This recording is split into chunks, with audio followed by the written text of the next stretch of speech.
Jamaica's beach volleyball team is now in the Dominican Republic ahead of the World Championship qualifiers, which serves off on Sunday. After 2 years of inactivity due to the COVID-19 pandemic, the Jamaica volleyball team is happy to get back to life on the sand.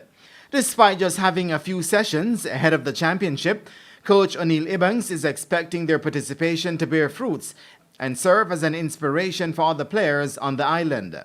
This is, working in terms of trying to improve on our ranking, that's one, improving our position in the region, and also to try and see if we can improve our standard of play here.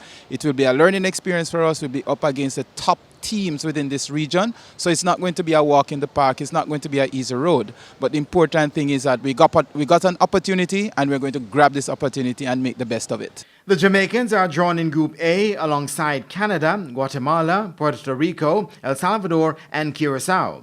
Now, they are higher ranked than we are, but nevertheless, the important thing is that we are going to go there to compete. That's the first thing we're going to do, compete.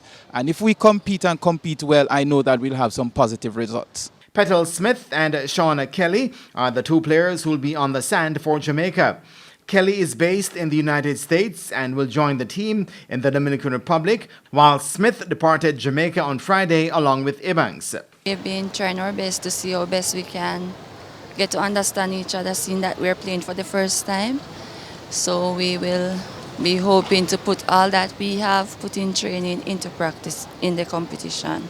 Ibanks regrets not having their pair together for a longer time, but understands the circumstances, including with Kelly being based overseas. With her experience, she has been playing overseas in tournaments, so she has some experience there. Petal, as you know, Jamaica, we weren't really playing volleyball based on the restrictions, so she didn't have much training. But the few days that they played together, the chemistry was looking fine, but as you know, chemistry won't happen overnight. It's going to take some time. And even though Shauna is based in the USA, based on her experience and the experience that Petal has, I believe that they will put a good fight out there. They will really compete. Group B is made up of Cuba, Mexico, the U.S. Virgin Islands, Trinidad and Tobago, Dominica, and the Cayman Islands.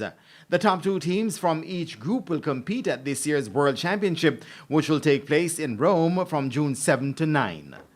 Jermaine Brown reporting for TVJ Sports.